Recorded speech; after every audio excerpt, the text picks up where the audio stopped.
What's good, Detroit Sports Nation? I am Eric Vincent, your host here at the DSN News Desk, back again to chop it up with you, the best fan base in the world. I appreciate your time and support, and I really hope you're feeling as good as I am after that shocking and amazing Week 2 Lions victory against the Washington Commanders. Before we kick this off, we got to start this off the right way, because I've been waiting to do this, and now I can. Let's toast our glasses up to the Lions in an awesome victory. Hold on one second. Ooh, that Honolulu Blue tastes so good after a victory. All right, let's keep going. The Lions had a lot of odds stacked up against them this week. This was a trap game. It had a trap game written all over it. This was not going to come out easy, and for a lot of the second half, it wasn't easy. But to me, I'm buying so much stock into this victory by the Lions. And it's not because they played a perfect game. It's not because everything went their way. It's because they did what they needed to do to get this victory in whatever kind of fashion it took. How many times have we seen in our Lions fandom history with this franchise where they fight till the end and they show their grit till there's 0-0 on the clock and all that coach speak type stuff? How many times have we seen that, but then they shoot themselves in the foot and end up as a loser at the end of the game? How many times have we seen that?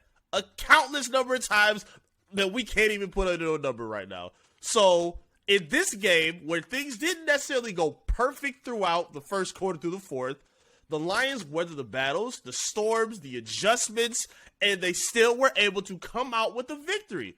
We've seen the Lions stick to the same game plans, run with the same script, and stick to the things that they think can get them a victory instead of adjusting on the fly and making sure that they get a victory. And to me, I got to give all the props in the world to this team for what they did. I'm so impressed by what I saw from them. I don't even know where to start. For the 36-27 victory with the Lions, so many cheers and so many hurrahs I got to give out, man. I'm definitely got to start with Jared Goff. This is a tough week for him, I would say. I mean, you can't tell me he hasn't heard the chatter of, people questioning if he's the long-term future of this team. He's probably heard the whispers about Lamar Jackson. We've had it on our website all week. Check out DetroitSportsNation.com. Wrote up a piece myself about Lamar possibly being the answer to the Detroit Lions quarterback future. And Jared Goff came out behind a riddled offensive line, and he played his behind off the entire game. Fantastic outing by Jared Goff. 4 touchdowns, did not turn the football over, and really stayed in control after a start where he got sacked and couldn't find no continuity. But after that, they got up to a 22-0 lead in the first half, scored 14 more points in the second half, and had an amazing connection with a breakout star at wide receiver, my man Amon-Ra St. Brown. Listen, we knew after Hard Knocks that this man had a chip on his shoulder. We knew he had a lot to fight for to prove in the NFL, and he looks as great as advertised from what we saw in the second half of last season. He looks like an absolute star. I keep calling him Golden Tate Jr., and he looks to me, he looks more dynamic than Golden Tate. He has that possession receiver qualities in him where he can get in and out of his breaks. He's very slippery, very good with running after the catch, but he looks a lot more dynamic at this point than Golden Tate. And I can't wait to see what the rest unfolds with this guy, especially considering, again, we just talked about the Lions' offensive line being injured, but, again, it's so important to keep in mind that Jameson Williams has not even took a snap yet on this team. He ain't even seen the field yet, guys. How much more dangerous can this offense be with a speedster like Jameson Williams burning the outside? It was supposed to be DJ Shark. He's had a pretty rough start to this season in the first couple weeks. He was okay last week against the Eagles, but so far he hasn't really been as good as advertised from what we saw during the offseason, during training camp. He hasn't lived up to what we expected thus far. So Jameson Williams, I am so excited to see this guy get plugged into this lineup and see what he can bring, especially to complement the receiving core, the running back core that was fantastic. DeAndre Swift had an awesome catch and run to get into the end zone. Jamal Williams was pounding the ball very well. We're seeing a lot of things develop differently with this team right now, especially on the offensive side of the football. So we gave them their credit. Let's flip it over to the defense, shall we? Mr. Billie Jean himself. Awesome game, Hayden Hutchinson. Very, very proud and very, very impressed by what I saw from you today, man. We saw the 3 sacks in the first half. We saw him battle through a bad leg injury where he was literally limping through the rest of the game, but he was able to get home and he was able to create a lot of mismatches and help for his other defensive lineman tandem teammates. We saw Charles Harris get off. Kaminsky had a really nice showing as well. I believe Aquara got some snaps finally after spending a lot of time on the injury reserve. And we're seeing the productiveness of the defensive line translate to the secondary as well.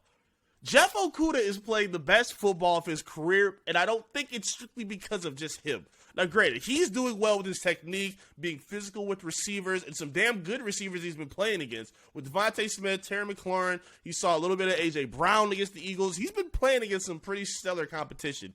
But I think it's a result of the defensive line helping create pressure and allowing them to play a little bit more loose with the receivers that they're playing against.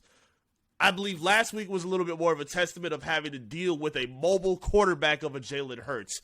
But this week, you got to see a stationary guy in Carson Wentz, and they were able to take advantage of him. I think they sacked him 6 times. They really put a lot of pressure in his face, didn't let him get real comfortable in the first half, got a little bit more relaxed, and found a rhythm in the second half. But again, it doesn't have to be perfect. Even when he got comfortable and they started scoring and they started making plays, the Lions made the plays they needed to make to weather the storm. They made the plays that they needed to make to weather the storm. Jared Goff finding Amon-Ra St. Brown for those big plays to break the back of the Commanders' defense. The defense was able to get home with Charles Harris making plays, Rodrigo making some stops. Anzalone had a nice game. Tracy Walker, I believe, had an interception. It was a lot of things that we saw that was extremely encouraging with this team. And they needed it in the worst way. After starting 0-1, and you got a division foe coming in week 3 with the Minnesota Vikings. Lions needed this win in every way, shape, or form, and I can't be more proud of them. But please, of course, I want to hear from you. Let me know how you feeling with your Honolulu blue glass in the sky as well. Talk to me in the comment section. Like the video, subscribe. Help us get to our 5,000 subscribers. Don't you want to be our 5,000 subscriber?